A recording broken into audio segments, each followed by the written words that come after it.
Hello, how you doing? Hello. Help yourself to a water sample if you'd like. Any questions, feel free to ask. Okay.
The first successful colonial cultural interaction between an advanced European and the North American Aboriginal culture. Thus, the beginning of recorded United States colonial history.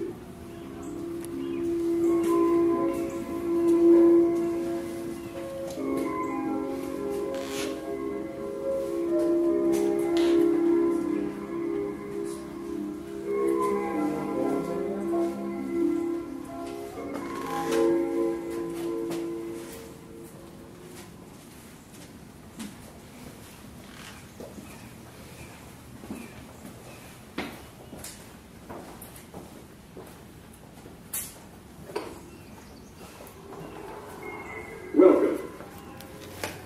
You are looking at the first Christian Indian burial grounds in the United States.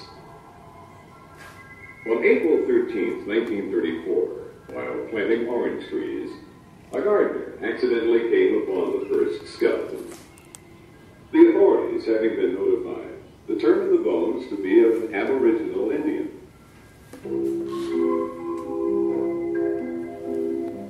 The Smithsonian Institute in Washington, D.C. was therefore contacted, and several days later, Dr. Matthew Sterling, director of the Department of Ethnology and Archaeology, came and positively identified the burial as a Timucuan Indian male, interred under Christian influence.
that one wouldn't float. It's made of oak. So that's why, that's just an example. The best wood to use for making a canoe will either be pine or cypress. Lighter or just easier to cut out? Well, all the above. Yeah. Softer, lighter. Cypress is just about, it's insect resistant and rot resistant. And same thing too with the saps and oils that are found in pine and cypress. When you heat them and treat them to burn it out, it also will waterproof and seal the wood. So they're almost made for making boats from. Now oak, if you split it up and make timbers out of it, and then use that for the hull of a boat, works good. Oak is very strong, slightly flexible, but makes a great boat. But for burning it out to make an actual working canoe, I don't know about that. So that's but once just again, the wood was free, and they wanted me to make a canoe, just get it started, see what people, show people what it looked like. There you go.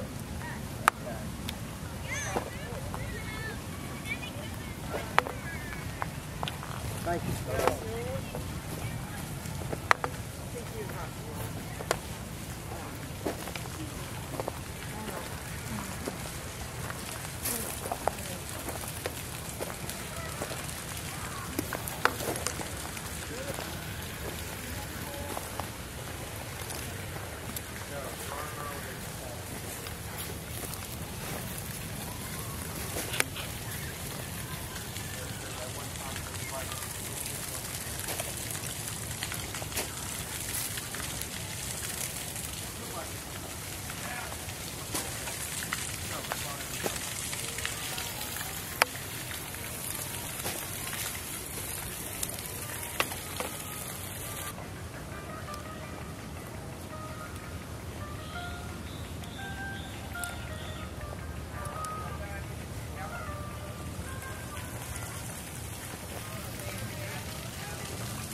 That's how this works. That's how this is going to work.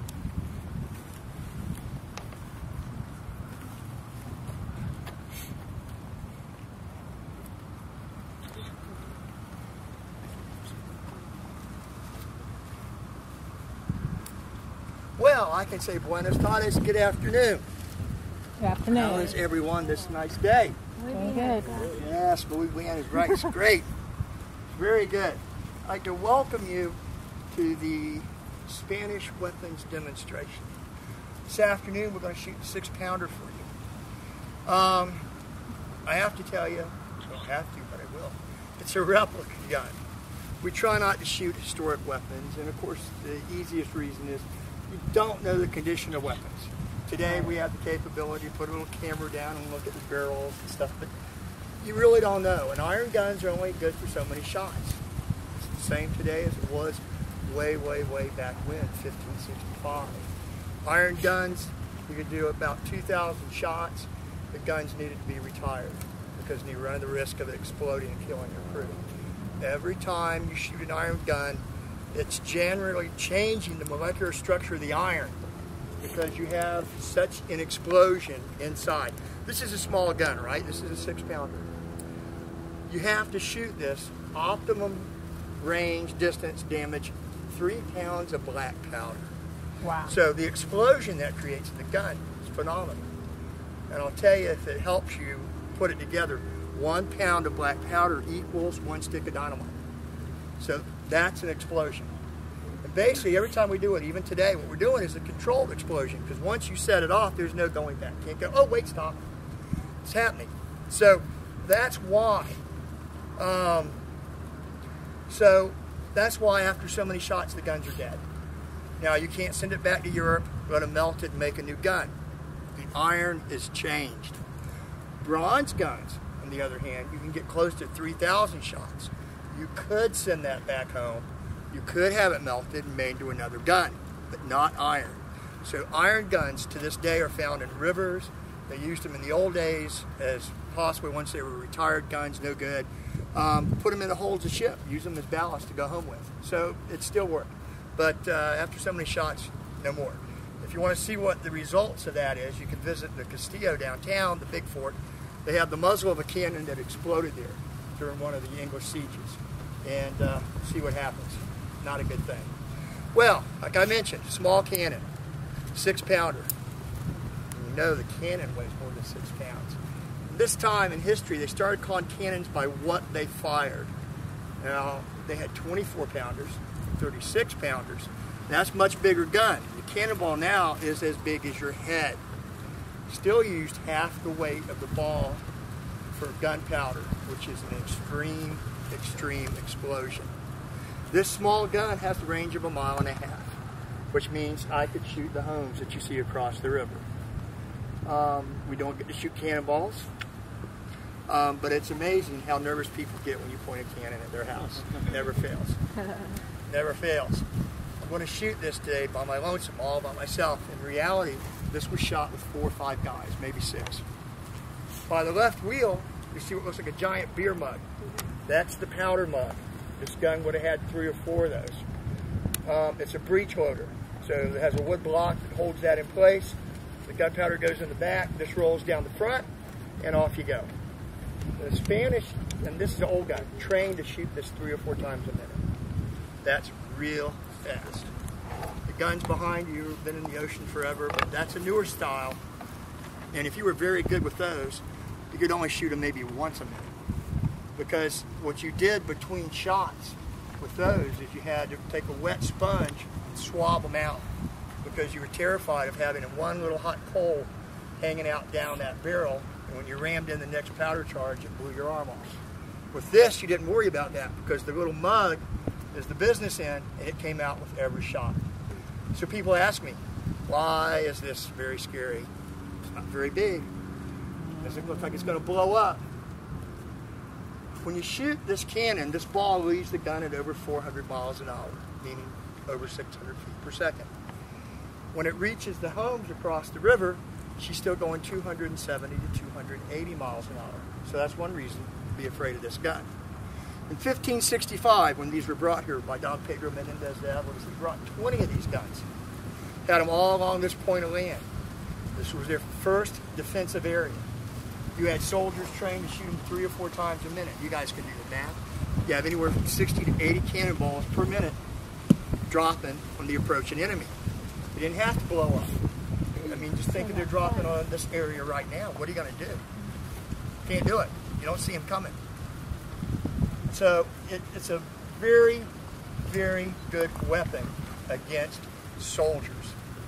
This is basically called an early form of an anti-personnel weapon. I could shoot that against a ship, it's not going to do much damage. But I didn't have to worry about that. Ships didn't come into the harbor. Behind me, you guys see a beautiful inlet. There's the Atlantic Ocean. Wasn't here when the Spanish were here. That was dug in the 1930s and 40s. So the way in was south of us. That's why the lighthouse is way down there. It's behind Anastasia Island. So if you were come here to attack the city, you've never been here. You don't know where the channel is. You don't know how deep it is. The last thing you want to do is take your ship in there and get it stuck and drown it. Then you're done, and you can't even get out of here. So that's a problem. So but they would anchor offshore, nice and safe, out of reach of the guns. Put men in longboats, and everybody would row ashore to attack St. Augustine. So again, it's in our favor. You have days like this, even though it's not so bad here, it's still windy. So you're putting guys in longboats in the ocean. The ocean's choppy. Guys get wet. After they're wet for a while, they get cold. Once they start rowing, they're wet, cold, and now they're getting tired. They're fighting the wind, they're fighting tides, they're fighting current. They're trying to get here. Now, once we see them, the temptation to start firing is going to be really great. Let's get them, let's get them. But if you're a gun captain worth your salt, you're a little devious, you don't do it yet. You wait. Why? Well, the longer I'm waiting, the tireder they're getting. And they're still a long ways from shore. The reason I want to wait till they get halfway here or better is because when we open up with 20 guns, what's going to happen? Half these guys are going to panic. You're going to see their neighbors get hit by cannonballs and splattered. If I miss them, doesn't matter. I drop one through a longboat, puts a hole this big in it. Boat sinks, everybody drowns. Something most people don't realize, 16th century, most of these sailors, and definitely the infantry, did not swim. Nobody swam as recreational fun. People didn't bathe, okay? Water was thought to be a bad thing. Most people didn't drink it, it made you sick. So they drank wine and other stuff because water was not good. So nobody swam. It's just very common. And infantry guys, they fought on land. You're supposed to bring them to some more land to fight. They don't want anything to do with the water. And sailors didn't know how to swim either. So you still win. So you can see why this cannon is so important. And the reason they probably brought this style cannon in 1565, it's already starting to be an old cannon. The beginning of the 16th century, it's state of the art. But these were probably cheaper. And he brought them here because he was footing his own bill. And he figured rightly it's going to be used as an anti-personnel weapon against the Indians. Worked pretty well. Against anybody that shows up, well, them anybody's would be pirates. Well, they're still going to be British. Later on, when it was soldiers, they're still British.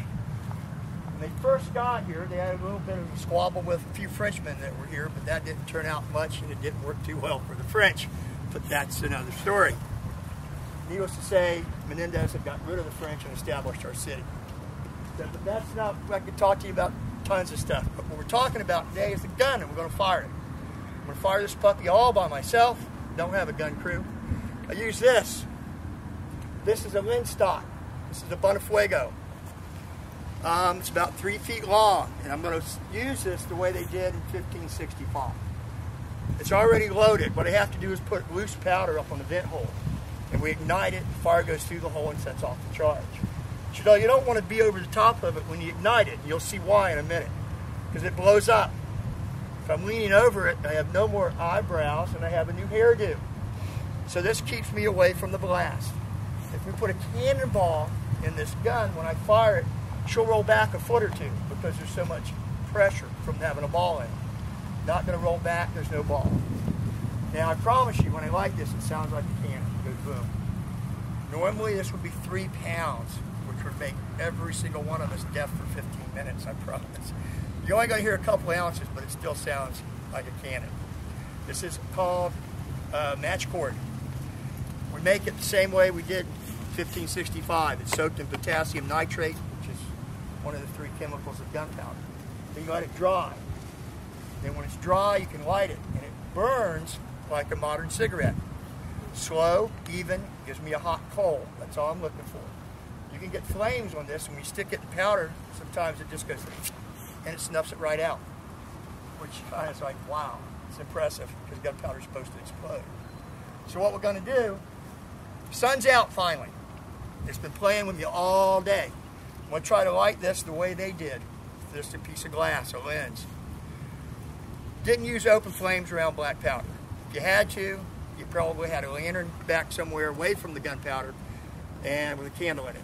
Try to lit this. Once you lit this, this stuff could stay lit all day until you had no more cord.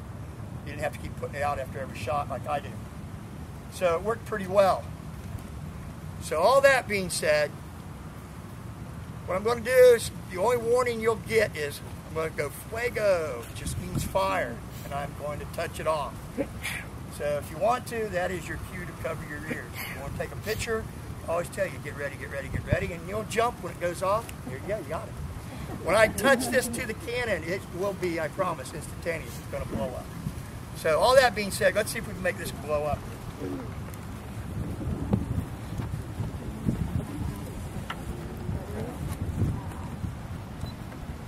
Okay.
That was a good one. That gunpowder had flared when I pulled it up. Here we go.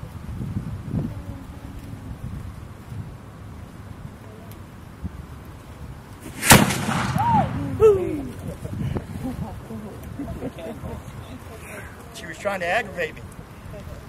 That's how you shoot the 6-pounder. All it takes is a little moisture accumulated around the gun where I pour the powder, and she gets aggravating because a little moisture means it has to try to dry it very quickly and then it explodes. That's how we do it, guys. I hope you enjoyed the program as much as I do. If you have any questions, I'll be more than happy to try to answer them. Thanks for coming by, guys. Have a great afternoon. Thank you.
There you go. They don't have any colors on there, so.